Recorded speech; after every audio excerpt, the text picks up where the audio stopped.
It's been 2 weeks since I came off the Newcastle Diet and switched to a 1500 calorie a day regime, and my last blood sugar reading yesterday was a little bit low.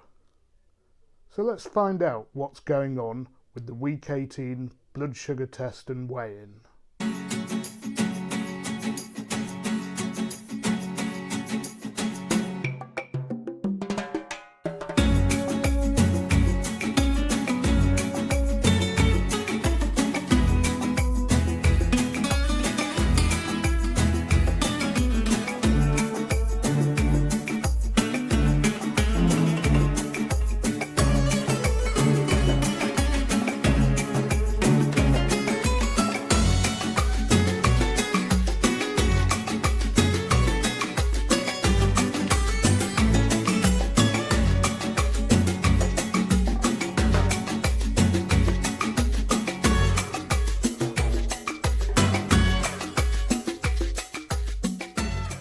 So no outdoor intro. I'm going to keep this as short as I can. I know these videos are never uber short, but we'll do our best today.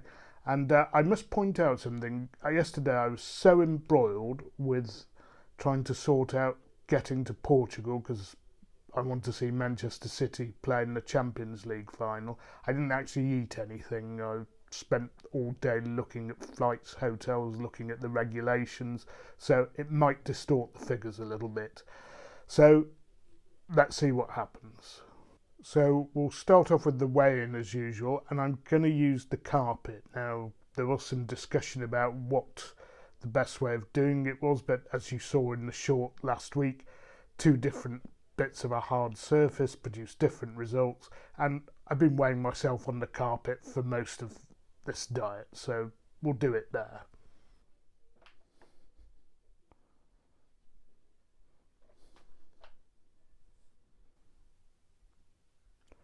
(103.3), so another pretty wild fluctuation there. Okay, let's go and do the blood sugar test.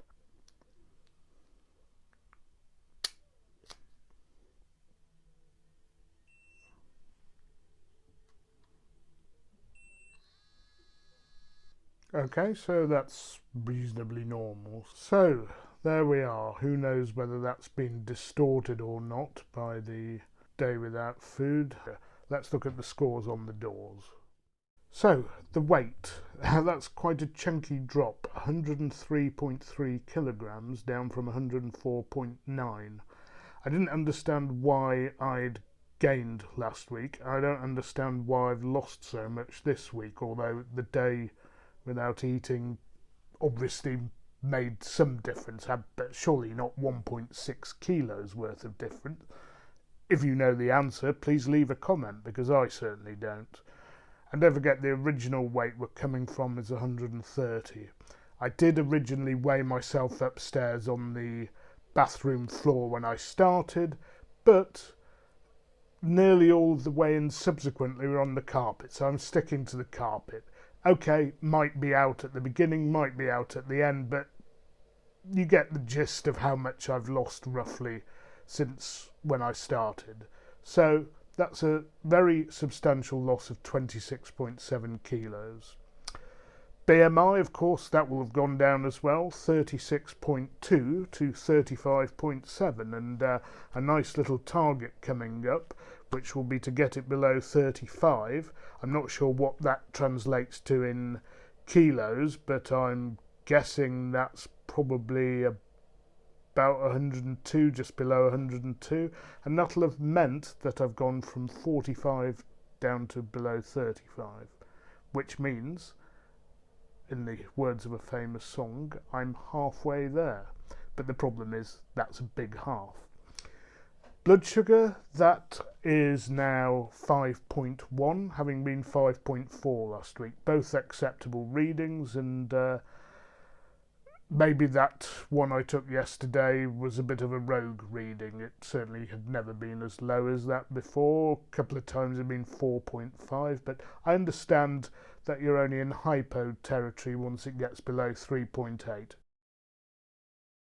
So there we are, another week gone, and I'll be with you in week 19 for another weighing and blood sugar test. But in the meantime, I've got all sorts of stuff coming out from my checking venues out and eating out on a diet. And whilst there'll be lots of those sorts of videos coming through, there might be a bit of a pause after next week's weigh-in.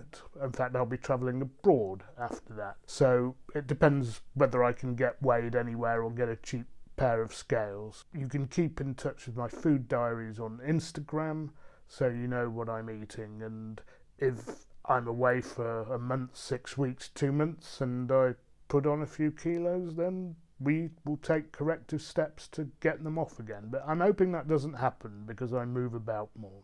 Anyway, that's it for this video. Thanks for watching. I'll see you on the next one, and don't forget, you can't beat a bit of mutton.